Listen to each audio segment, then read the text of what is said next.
Quina és la raó que et porta a interessar-te per l'Holocaust i el nostre país?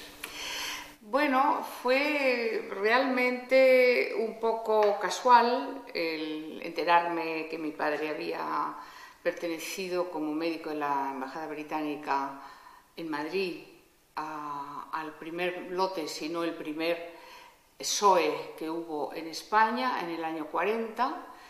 El hecho de que además su diario personal apareciera en casa, que para mí fue importantísimo, y por supuesto el testimonio de mi madre, que compartió con él todo ese periodo.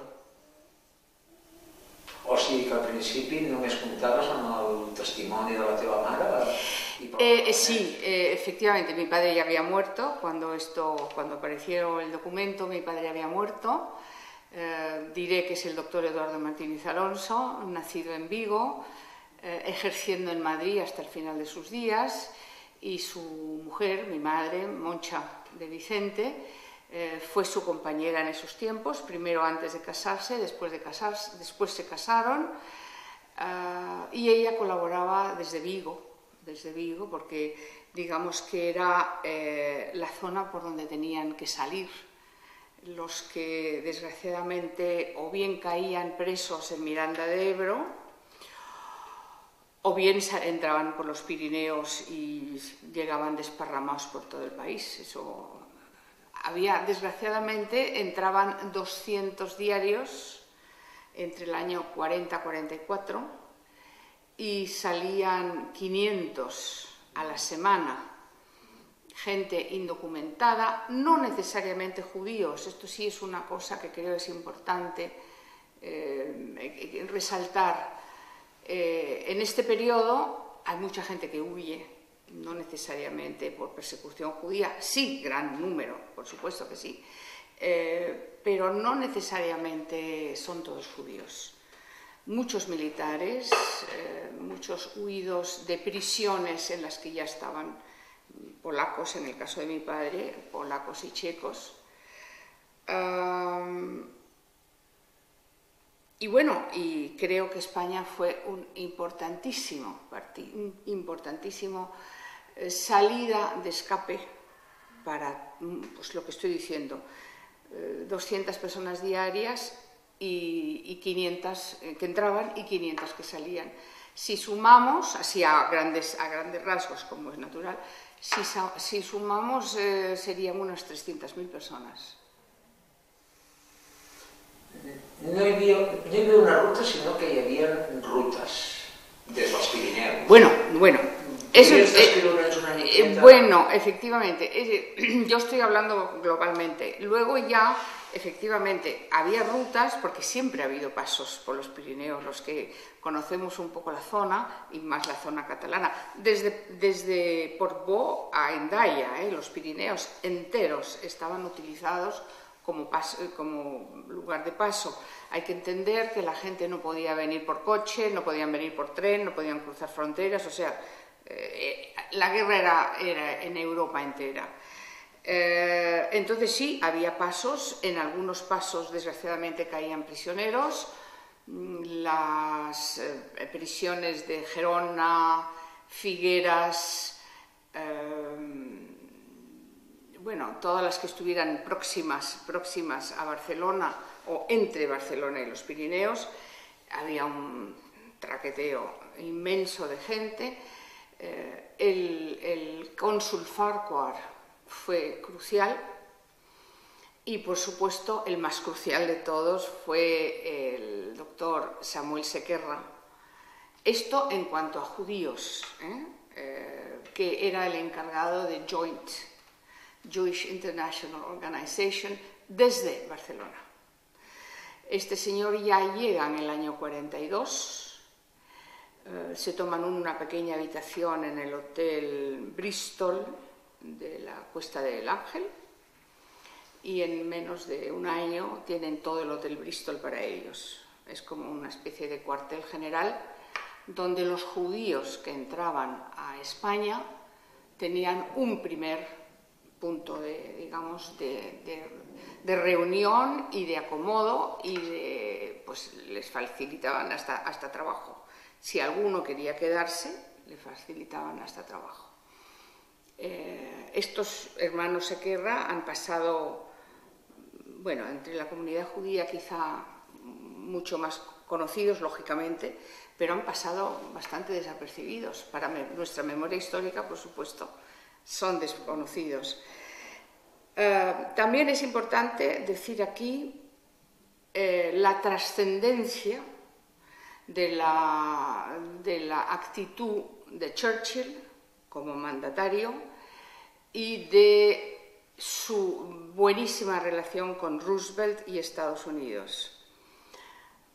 Ambos, tenemos documentos que lo prueban, ambos se pusieron de acuerdo para que España fuera el país europeo de salida, por lógica geográfica también, no solo política, convenía la política, España era neutral, pero geográficamente era vital. Paso directo para Lisboa, donde se cogían los barcos. Olvidémonos de otra cosa que no fuera barco o coche o tren dentro del país, y por supuesto también salida a Gibraltar. Patricia, ¿y Franco y la Gestapo? Eran los enemigos. Bueno, ojo, Franco no era enemigo, Franco recibía muchas ayudas a cambio de todo esto.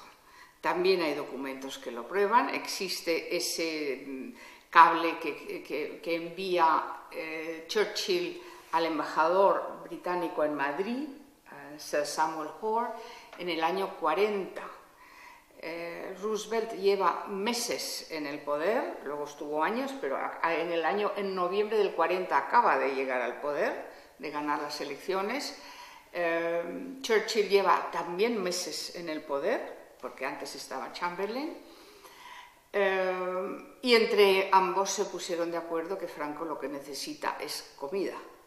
Y cuando digo comida, ellos mencionan la palabra food, que es comida, pero yo supongo que entre la comida habría también unos buenos pellizcos de dinero que le llegaban.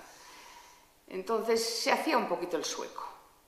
Aunque era gallego, se hacía el sueco. Patricia, ¿quién era Eduardo Martínez Alonso? Lalo. Bueno, ya te lo estaba explicando. Aparte de mi padre, el médico de la Embajada Británica en Madrid, en el año 40, él se había ofrecido como colaborador cuando la guerra estalló y, de hecho, pues hizo un papel muy importante desde el punto de vista humanitario. España fue un paso trascendental en los planes de los aliados para salvar gente, desde un principio, desde el mismo momento, porque yo hablo del día que estalló la guerra en el año 39. Y bueno, mucho más no creo que deba decir, porque él fue uno de los primeros que puso las primeras piedras, pero detrás de él vinieron muchísima gente absolutamente valiosa, tanto o más que él, y con un coraje realmente estimable. Després els teus pares van tenir un pacte de silenci, no? Sí. No van parlar mai d'aquesta etapa de la seva vida. Nunca. Sí. Pues mira, por respeto. Yo eso lo he pensado mucho. Esa pregunta que me has hecho la he pensado mucho. Pues mira, por respeto a ellos mismos, por respeto al juramento de mi padre, pero el juramento ya lo hizo en el año 43, juramento británico, al gobierno británico, y por respeto a su colaboración, porque yo creo que se implicaron tanto emocionalmente en ayudar a los demás, que eso no era una cosa para hablar ni en broma ni con cualquiera, ni siquiera con su hija. La única hija de esta pareja que soy yo, nunca, jamás oyó a sus padres hablar de esto. Tardé un año en tirarle de la lengua a mi madre. Me tuve que ir a vivir con ella. Mi madre no quería hablar de esto. No quería hablar. Fue cuando ya encontré el diario que le dije, oye, pero si estos nombres, ¿qué quiere decir todo esto? Ah, bueno, sí, tu padre que invitaba a esta gente a casa, bueno, pero ¿a qué venían? ¿Quiénes son? Porque estas son gente muy importantes. Era su secreto, era el secreto d'ells. I la desclassificació dels documents oficials del servei britànic Eso l'any 2005, ya, sí, eso, quin bueno, paper juga en tot això? eso ya había muerto ella, eso ya había escrito yo mi primer libro. Fue muy emocionante para mí porque apareció la carpeta personal de mi padre. Encontrar en un archivo británico del Public Records Office, que es como decir la Biblioteca Nacional, una carpeta de un señor que se llama Martínez, pues realmente fue muy impactante, fue muy impactante. Y eso es crucial porque, claro, ya no solamente prueba lo que mi madre me había contado, sino la cantidad de documentos que indirectamente me llevan a la Cruz Roja. Y donde mis sospechas de que Cruz Roja había sido trascendental se hacen realidad. Las referencias indirectas que tengo en el archivo de mi padre sobre lo que podría haber ocurrido con Cruz Roja me llevaron directamente el mismo día, además es que no lo pude remediar, en el mismo Londres me cogí 3 autobuses y un par de metros para llegar a la Cruz Roja y sí estaban los documentos donde prueba lo que yo digo, que entraban 200 personas diarias y salían 500 semanales, todas con la ayuda de Cruz Roja y del gobierno británico, pero sobre todo de Cruz Roja. Quin era el paper del personal d'ambaixada, o sigui, els cònsols britànics, també quin era el paper de la població civil, quines complicitats es creaven?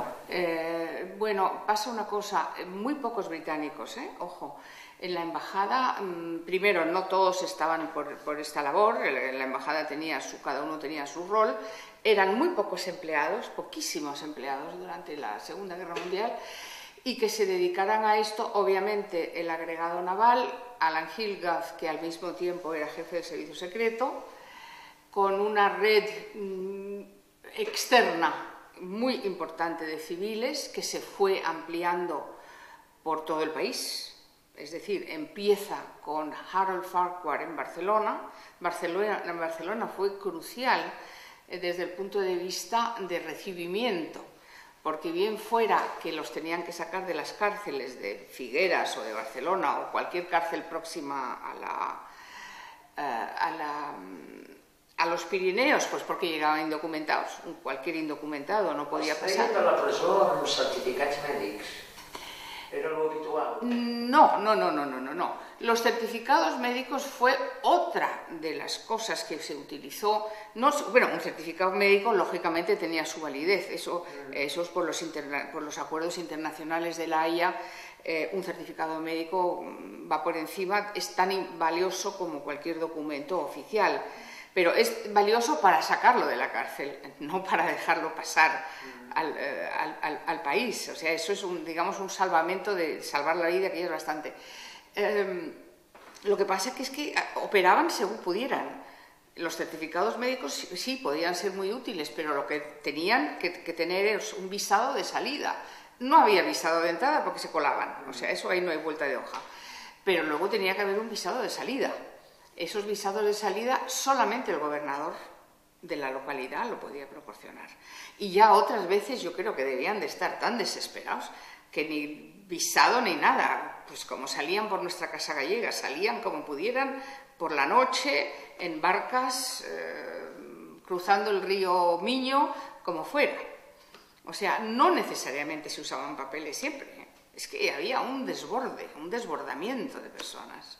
Entonces no necesariamente iban.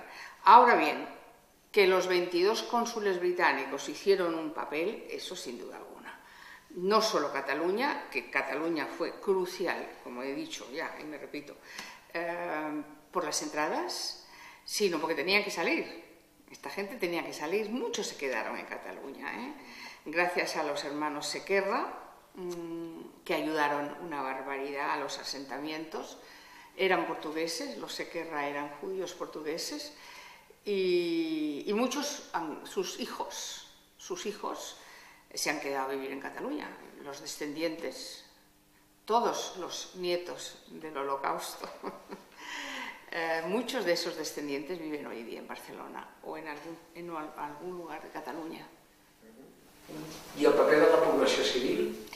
La población civil podía ayudar directa o indirectamente. Y yo, por las noticias que tengo y por las referencias, que sí hay documentación sobre el tema, yo creo que la población civil estaba menos enterada de lo que ellos creían o no querían enterarse.